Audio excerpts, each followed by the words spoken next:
আসসালামু আলাইকুম। আজ আমরা জানব পৃথিবীর সর্বশ্রেষ্ঠ মানুষ হযরত মুহাম্মদ সাল্লাল্লাহু আলাইহি সাল্লাম জীবনের সবচেয়ে কষ্টের সময় আমুল হুজন অর্থাৎ দুঃখের বছর এবং তায়েফের হৃদয় বিদায়ক ঘটনা। সালটা ছিল 619 খ্রিস্টাব্দ। নবুয়ত প্রাপ্তির পর হযরত মুহাম্মদ সাল্লাল্লাহু আলাইহি সাল্লাম টানা 10 বছর মক্কায় আল্লাহর ইবাদতের দাওয়াত দেন।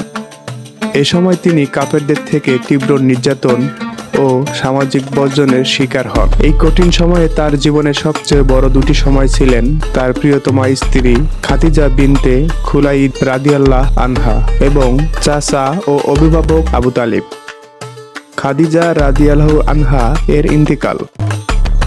তিনি ছিলেন ইসলাম গ্রহণকারীর প্রথম নারী, নবীজির একমাত্র স্ত্রী এবং তার সবচেয়ে বড় মানসিক ও আর্থিক সহায়ক। 619 সালে রমজান মাসে তিনি ইন্তেকাল করেন। এই শোক মুহাম্মদ সাল্লাল্লাহু আলাইহি সাল্লামকে গভীরভাবে আঘাত করে।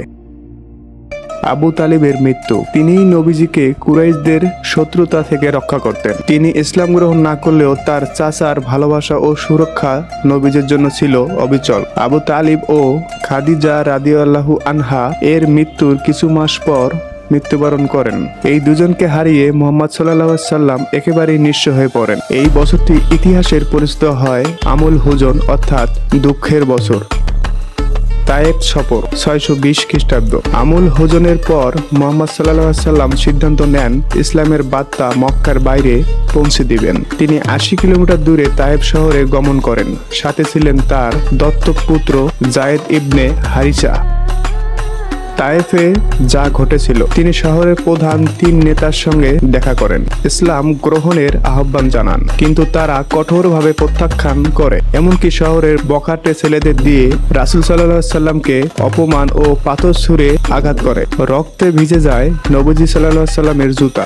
যায়েদ রাদিয়াল্লাহু নিজ শরীর দিয়ে তাকে রক্ষা করেন। অবশেষে তারা শহরের বাইরে একটি বাগানে আশ্রয় নেন। সেই বাগানে নবীজি সাল্লাল্লাহু আলাইহি সাল্লাম হৃদয় বিদায়ক একটি দোয়া করেন, হে আল্লাহ, আমি তোমার কাছে অভিযোগ করেছি আমার দুর্বলতা, আমার অসহায়ত্ব ও মানুষের কাছে আমার অবমূল্যায়নের। যদি তুমি আমার প্রতি রাগ না করো তবে এই কিছুই মনে করি না। এই দোয়া করেছিলেন।